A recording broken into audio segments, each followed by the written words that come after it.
Fuel Final, Charlotte, North Carolina. Cory McClenethan, the bottom of your screen. Sean Langdon right there with him till the engine lets go. But it's Cory McClenethan who takes his first win in more than a year and a half. And more importantly, Cory, who joined us on our NHRA race day, said it's the first time you have enjoyed the points lead in this category in 11 years. How does that feel? You know, it's an unbelievable feeling. I mean, things change so quickly. I never thought the points deal would play into my hands this way. So for my Fram Tough Guard guys, I'm really happy for them. They've done a great job.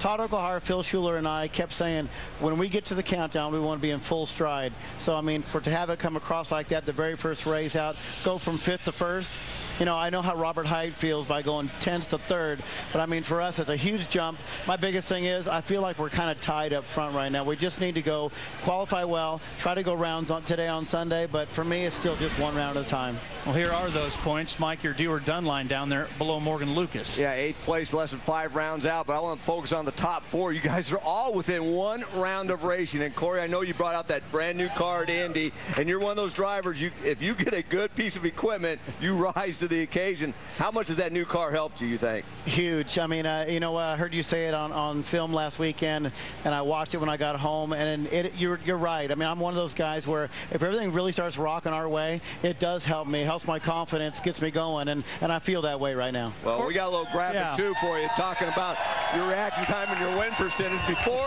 the old car and the new car, if you take a look at this, your average was 0.97 with a 57% win-loss record. Now you're 0.78 with an 83% win record. You've got to be loving that new car. A step in the right direction. How's that? Do you think you're doing anything differently over the last No, really. I mean, we were working on that. I mean, Mike knows. I talked to Mike a lot. We did a lot of in-house stuff with the race car and with the actual tree there, and trying different lenses, music, oxygen, trying all the stuff, all the things that nobody wants to ever talk about. We tried again and again and again, and it's just practice. You know, at 46 years old, practice makes perfect. We keep trying. It seems like, Cory, over the last number of years, from different car owners, owning a car yourself, it's always just kind of been a whirlwind.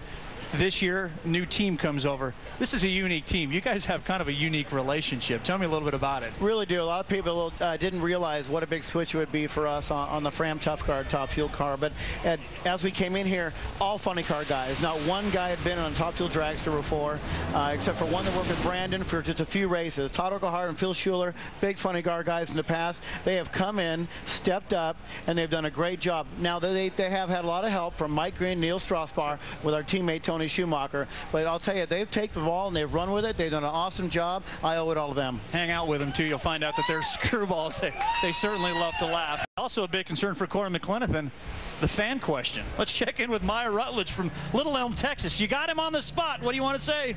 Hey, Cory, if you weren't a top fuel driver, what would you be doing for a living?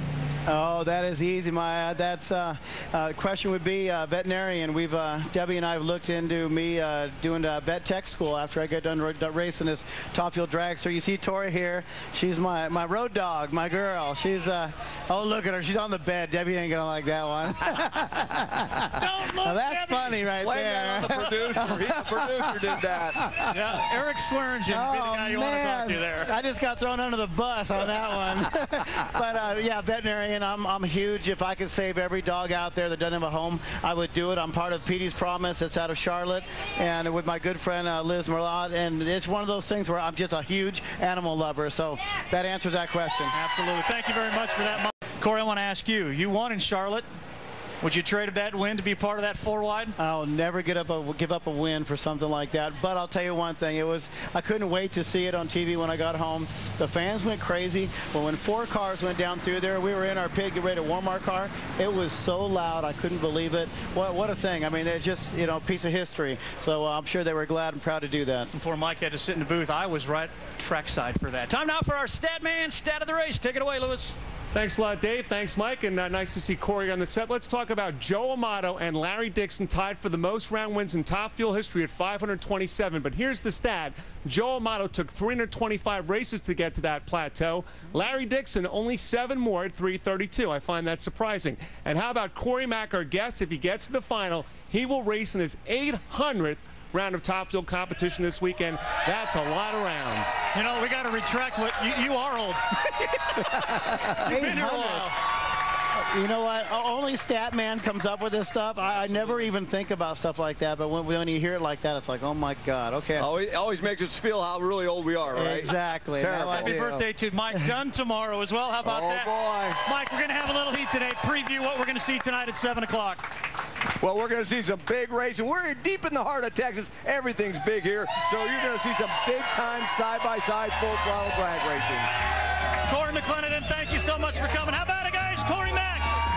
Find out how Cory McClenethan does tonight as the O'Reilly Superstar Batteries Fall National.